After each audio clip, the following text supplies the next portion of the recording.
শহীদ নাসিমা আক্তার, পিতা মৃত হাজী ইউসুফ আলী, মাতা সালেহা বেগম। শহীদ নাসিমা আক্তার ২০০০ সালের ২০ জানুয়ারি নোয়াখালী সদরের মাইজদীতে জন্মগ্রহণ করেন। ৭ ভাই বোনের মধ্যে তিনি ছিলেন সবার ছোট। শহীদ নাসিমা ১০ম শ্রেণী পর্যন্ত পড়াশোনা করেন। ২০২৪ সালের ১৯ জুলাই ঢাকা ধানমন্ডি এলাকায় তার ভাইয়ের বাসার ছাদে উঠলে হেলিকপ্টার থেকে ছোড়া গুলিতে বিদ্ধ হন। হাসপাতালে নিয়ে যাওয়ার পর ২ দিন মৃত্যুর সাথে পাঞ্জা লড়ে তিনি শেষ নিঃশ্বাস ত্যাগ করেন। আমার নাম হচ্ছে সালেহা, মেয়ের নাম হচ্ছে নাসিমা আক্তার। ঢাকা আমার ছেলে থাকে বড়টা নাতিরকে পড়ার জন্য। তো এখন আমরা সব সময় বেড়াইতাম যাই ওইখানে, আমার মেয়ে আর আমি। তো গেছিলাম এরকম মনে করেন শুক্রবার ওই দিন আসিল। খাওয়া দাওয়া করি নাতিরে অন্য যায় না, ইয়ার আগে ছাদে উঠে না ভয়, কিন্তু ওই দিন দেখছে গুলি মারামারি হয়েছে। তারপরও বিকেল 5টার জন বন্ধ হয়ে গেছে জানছে। তেন আর নাতি দুটা যাওয়ার পরে আমার মেয়েও গেছে যায়, আরও মহিলারা অনেকগুলো আসছিল ওইখানে ছাদে। তো তারা এই কারণে গেছে হেরা যেন আসছে ছাদে উঠছে, আমরাও উঠছে। আর এখন মনে করেন যাই মেয়ে এখন নাতি একটু আগা দিকে আসছিল, ও মেজোটাও সাইডে ছিল। ও আমার মেয়ে উঠি হবে মনে হয় 10 2-1 কাঁক দিছে মনে হয়। এই সময় নাতিও যে খাড়াইও হারান ঠুস করি নাতির বুকি দিয়ে ঢুকছে, ডাইন ছেড়ে বুকি দিয়ে ঢুকি আমার মেয়ের বরাবর মুখের সাবা দিয়ে যে কণ্ঠের মধ্যে গেছে। তো মনে করেন নাতি হবার সাথে সাথে নাতি দ্রুতভাবে দৌড়ি চলিয়ে আইছে। পিছন দিয়ে তাকায় না কি হয়েছে নি হয়েছে, ওই মেয়েদের পড়ে গেছে। নাতিরা ধনুটায় মেজোটায় বা নাতি বড়টারে দৌড়ি নামিয়ে এসছে। পিছন দিন না আমার মেয়েদের পড়ে গেছে, হেরা এটাও লক্ষ্য করে না, ফেরা দ্রুতভাবে নামি চলিস। পরে নাতি আয়ে লিফটের ভিতরে ঢুকছে আর ধনু দড়ি মেজোটা বড়টারে দড়ি তো বাসা ঢুকাইছে, বউ কইতে ইত্তনু।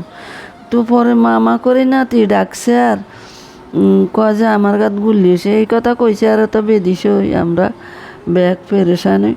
পরে বউ কিছু ঘরে তো পুরুষ বলতে কেউ নেই, তো ওই সাইডের এক দরজার মধ্যে ফিরি কয় যে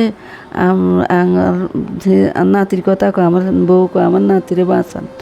পরে দেখি রে নাসিমা কই কথা কই যাই দেয় নাসিমা এই অবস্থা। নাসিমা তো ওড়িয়ে রয়েছে, ইয়ার হরে তো একজন করি হেরা দৌড়ি তো পপুলারে নিয়ে ঢুকাইছে। পপুলারে প্রথম নাতিরে নিয়েছে, পরে মেয়েরে নিয়েছে। ওইখানে মনে করেন এক নিতে মেলতে যাইতে মেলতে সন্ধ্যে হয়ে গেছে। রাত ইয়ান আসিল, পরের দিন আসিল। ইয়ার পরের দিন রাত্রে মেয়েরা ইয়ের মধ্যে রাখছে আইসিউতে, নাতিরও আইসিউতে রাখছে। রাখার পরে দিক কয় নাতির অবস্থা খারাপ, মেয়ের অবস্থা তো খারাপ।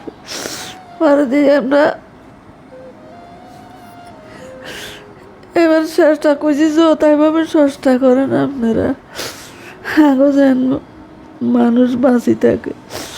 এরা আমাকে আর বলা লাগবে না, এরকম মনে করেন নাতিরও রাখছে মেয়েরও রাখছে। পরে মেয়ের দেখে দেন বাঁচবার কোনো লক্ষণ নেই। পরে মেয়ে আইসির ভিতরে মারা গেছে, বাইর করে আনি নাতি রয়েছে ইয়েনে, মেয়ের বাইর করে আনি। তো ওইখানে ডাকাতে ইয়ে করছে, দোয়ালি করি সব রেডি করে দিছে, অ্যাম্বুলেন্স ধরাই দিছে। অ্যাম্বুলেন্স ধরাই তো এখানে আনছে, এখানে আনার পরে বাপের বাড়িতে আমার জায়গা কিনছি, কবরস্থান ওইখানে মাটি দিছি। এই আর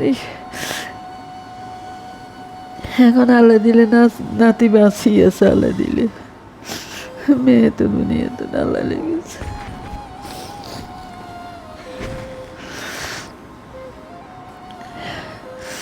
এখন বাবরে এটার কোনো কিছু হবে নি, কইতে পারি না। কোনো এটার মানে মৃত্যুদিন মানুষদিন মারা গেছে, মারছে দেন, এটার কোনো কিছু কিছু করব নি।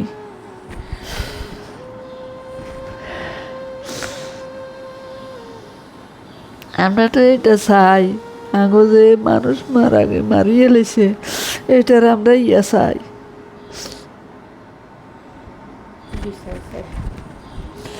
এটার বিচার চাই আমরা।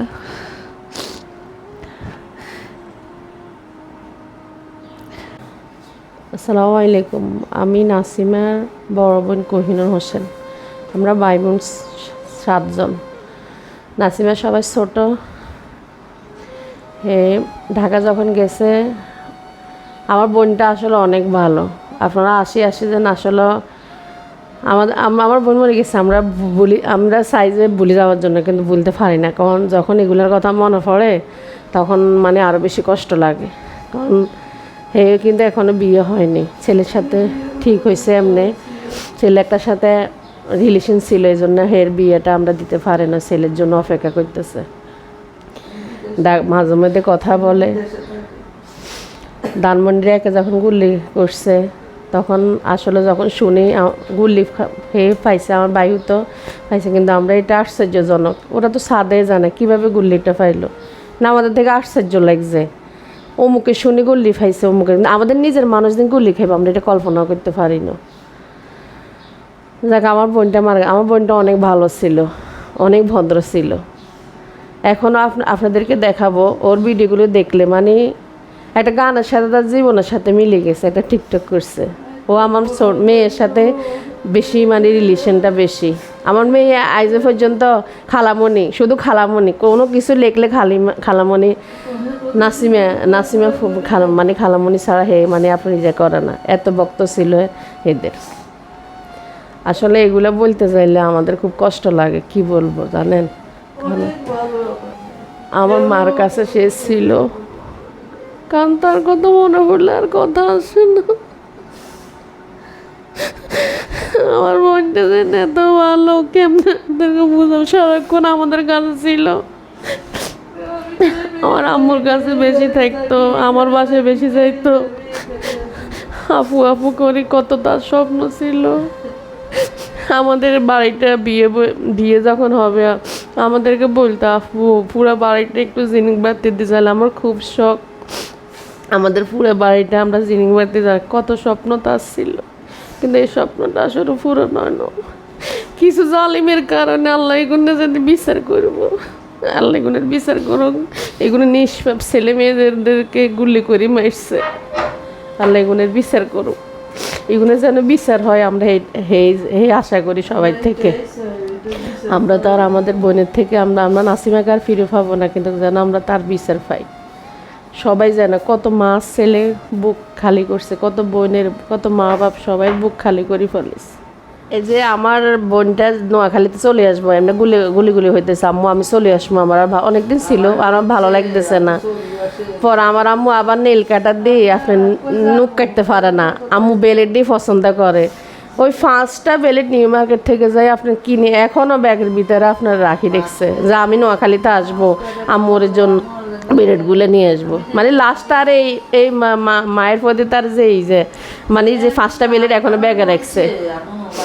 আবার আপনার মানে আল্লাহর কি হুকুম, শুক্রবারে যখন এই অবস্থায় আমার বাবিরই বলে, বাবি আমার ফরানো চাইতেছে একটু বিরিয়ানি খাওয়ার জন্য, গরু গোস্ত দিই। বিরিয়ানি খাই, বিরিয়ানির ছবি উঠেছে, এই খাওয়ার পরে দিয়ে ছাদের উপরে জানে এই ঘটনাটা ঘটছে। মানে আসলে এই স্মৃতিগুলো আমরা ভুলতে পারি না।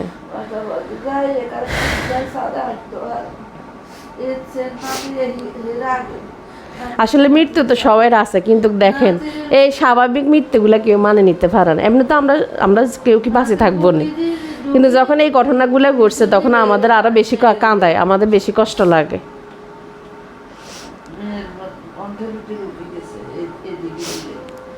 আর খুব কষ্ট পাইছে বুঝছেন, গুলিটা যেন গেছে মানে একটার ভিতরে সাবার ভিতরে ঢুকি খাদ্য নালিকে ঢুকি গেছে, ওর নাক গেছে, দাঁত দুইটা না তিনটা সব ভেঙে গেছে, ভিতরে সব মানে আপনার ইজে হয়ে গেছে। গুলি বাইর করে আবার ওদের কাছে রাখে দিছে হাসপাতালে, পরে জমা দিবে কখনো। যত শহীদ আহত নিহত হয়েছে সবাই যারা এইভাবে নির্মমভাবে খুন করছে তারা যেন বিচার হয়। আমার মনে হয় এটার সাথে পুলিশেরও জড়িত আছে, পুলিশের বিচার করা উচিত। শুধু একজনতে করলে তো হবে না, ধরে ধরে পুলিশেরও করা উচিত। যে হেলিকপ্টার থেকে করছে এটা পুলিশ বা র্যাব এরাই করছে, এদেরকে ধরে বিচার করে। শুধু একতরফে যদি একজনতে করে তাহলে কেমন হইব? বিচার তো পুলিশের দরকার। পুলিশের অ্যাভেলেবেল ভিডিও দেখতেছে পুলিশেরা কত করছে। এদের মানে জ্ঞান নাই, বুদ্ধি নাই। যেই বলক, আমি যদি বলি ওকে গুলি করার জন্য, তোদের জ্ঞান বুদ্ধি তোরা দড়ি দড়ি দরকার আছে না এতটা মানুষের গুলি করার? দড়ি আমি মনে করি হিগুনতে দড়ি আগে বিচার করা উচিত।